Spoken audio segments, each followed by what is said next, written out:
มังสำนีเขาดาวสวัสดีทุกคนครับไก่เราได้เยอะงวดเอาเรื่องเชียร์เปิงปลาโหนงไก่นะไก่นำหมดแท้เราต้องร้องไก่ได้นะแควเปิง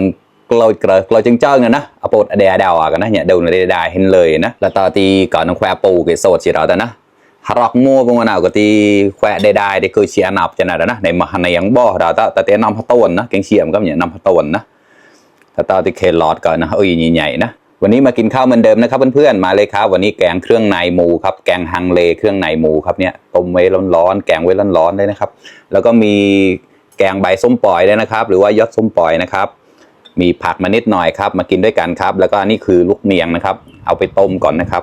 เพราะว่ามันแก่แล้วกินแบบสดๆไม่ค่อยอร่อยแล้วครับแล้วก็มีผักกูดด้วยนะครับโอเคครับเพื่อไม่เป็นการเสียเวลามากินข้าวด้วยกันนะครับเครื่องชีเปิ้ลก็มุจอเราต้องไก่เตาตีเชียนงนะนุกแรกวิเชียที่พันเดอร์ไลเดอร์แชร์ก็มุมาต่ออย่างเราแล้วนะเดี๋ยวเปิดมันสะฮอกกับที่ตั้งเกาหนุกแล้วนะไก่เนี่ยกระเทียมร้อนแกลนะเตยไปสดแขวะปูแกลนะเพียก็กระปูเด็กเล่าเราได้เยอะกระปูเจ็บไหนมาได้นะมันก็เชียร์ได้กลุ่มวันเล่าโอเคอร่อยไก่ตอนไก่เราได้เยอะแขวะmột sai đểตีตอนไก่เลยเนี่ยเดี๋ยวnữa đấy nhà cờ đây nhà bờ kìa nhà cờ đâyนะกุยเชี่ยมาเหลาได้เลยนี่ครับเผ็ดแบบนี้เลยครับกินกับแกล้มผักโอ้เข้ากัน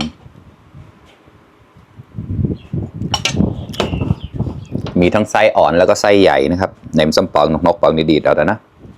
มาครับกล้าได้กล้า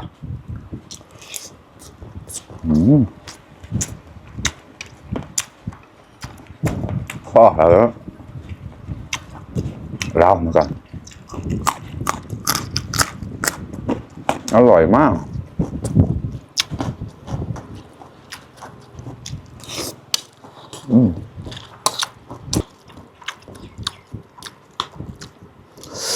กล้าแล้วกล้ามาครับเพื่อน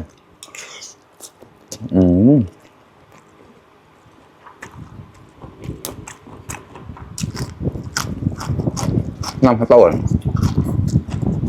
ผักบูดครับ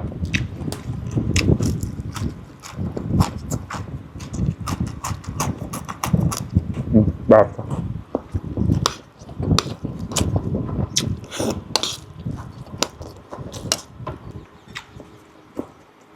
อร่อยมากอยากให้ลองเพื่อนๆอร่อยจริง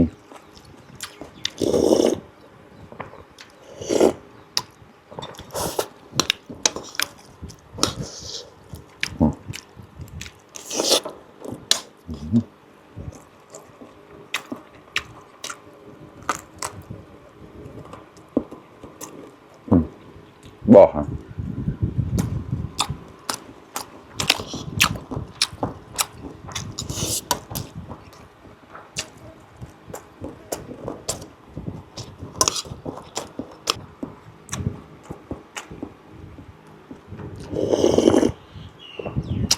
อร่อยมาก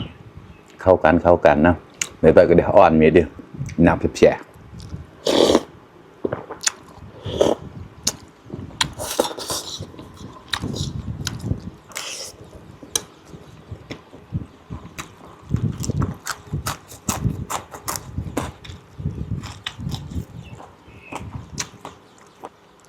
อันนี้กวางตุ้งนะครับอันนี้ไม่ได้ลวกครับอันนี้บางทีแล้ว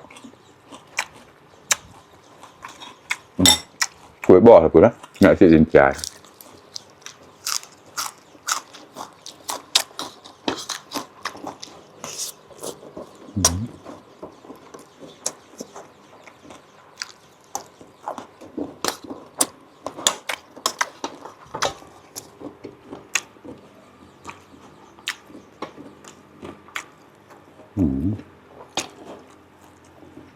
น้ำแกงราดมาจะใช้แขวนเชี่ยกันในปาก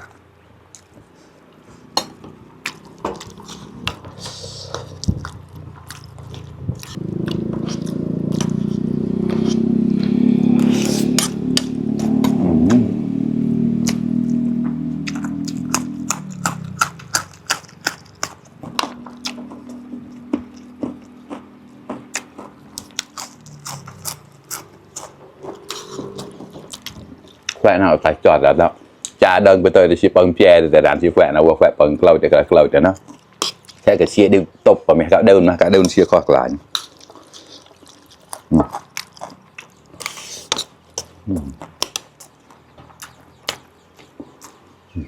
ơi bao không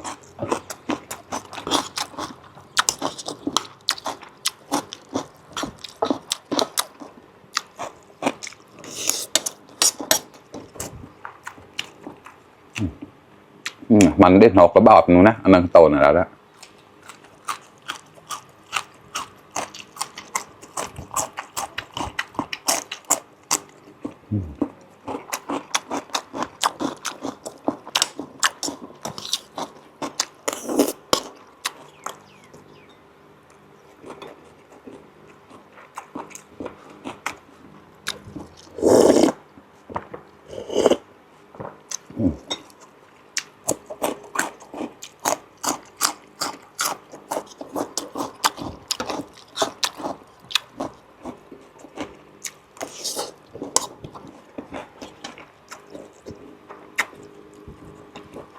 เรียงแบบ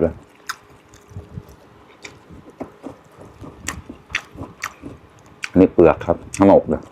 จอนเอาแกลแล้ว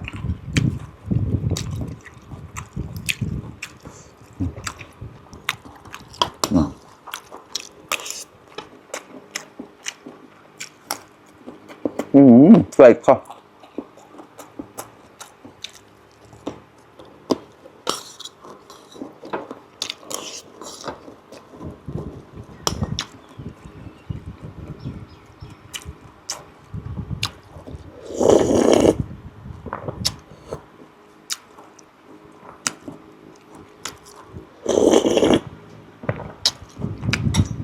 อันนี้ใบส้มปล่อยนะครับไม่ใช่ใบมะขามนะครับ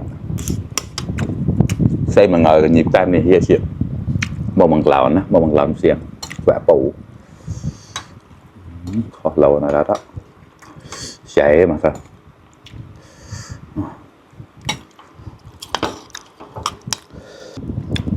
นี่ดูเนี่ยกระดาษเดี๋ยวเราตับครับใหญ่ๆในนาแบบนี้เลยครับ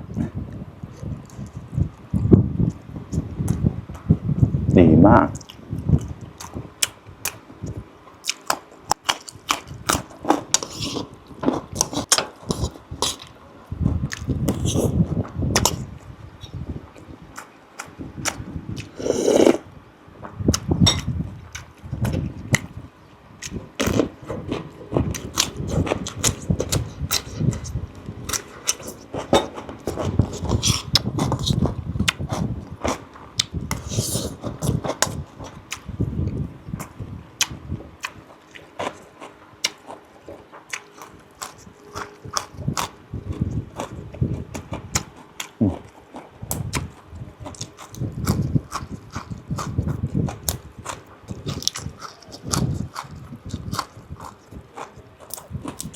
กล่องพี่เนาะ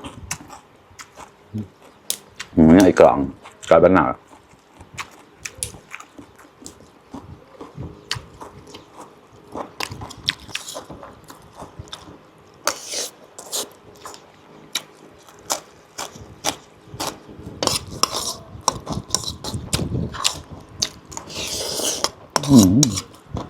mình cho tài cho phép bằng lâu trong đời đã comment là cái gì đó mà cái tàiเอากระต่ายจอดกว่า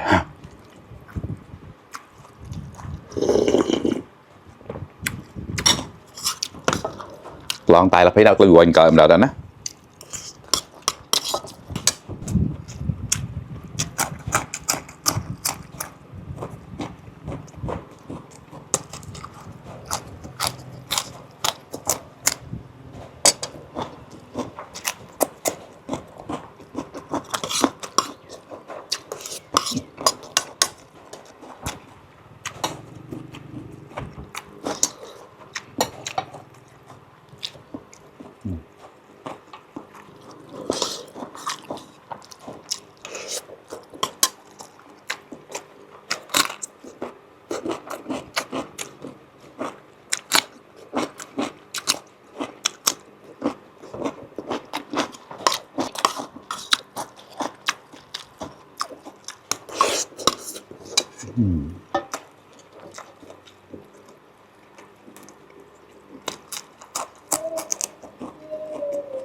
กรอบมากโซนเขาข้างใน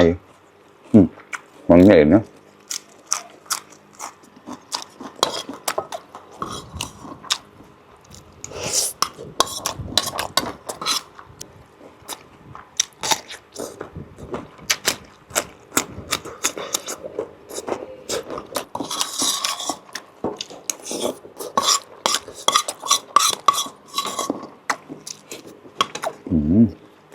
ขอ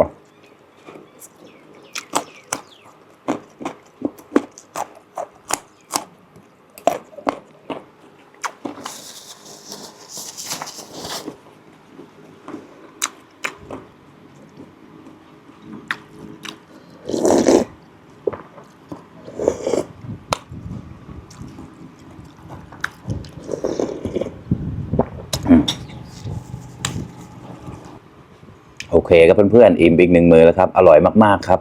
แกงฮังเลเครื่องในหมูนะครับมีหลายอย่างมากครับตับไตไส้พุง ปอนđể đâu anh em chơi là nó là xong có cờ đêนะปองนึกดิดในพอดเชียร์กับแควปูการหนับคอมา